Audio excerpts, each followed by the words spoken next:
I'm going to use 2 different yarns. These are yarns from my stash, so I'm not exactly sure which yarns they are, but I'll drop some similar suggestions in the video.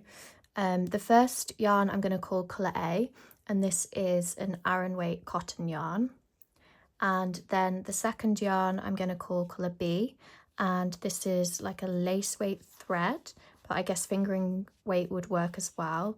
I think this is 100% mercerized cotton, I think.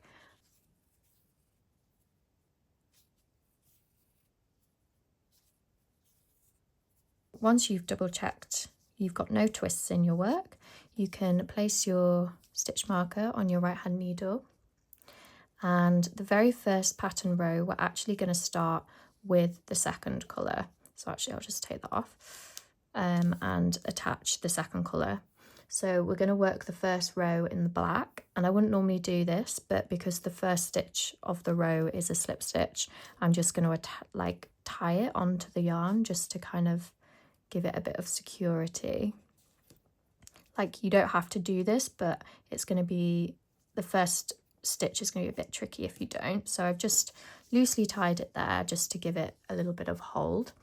And then what I'm going to do is, now I can put my stitch marker back, and the very first stitch of row 1 you slip 1 with the yarn in front. So that's why I've tied it, because I'm going to bring the yarn to the front and slip this first stitch to the right hand needle purlwise, and then bring the yarn to the back for the next stitch, which is going to be knit 3. So I'm going to knit 3, 1, and you can bring the yarn to the front again and slip the stitch, bring the yarn to the back and knit 3, and you're just going to repeat that for the rest of the round. So I'm just coming to the end of the round, the last repeat, and then when you get to the end of the round you can slip your round marker to the right needle, and then to start the round 2 what you're going to do is still use the colour B colour, which is my black, and I'm going to slip 1, knit 3. So I'm not going to bring the yarn forward, I'm going to leave the yarn in the back and just slip the first stitch purlwise like so, and then I'm going to knit 3.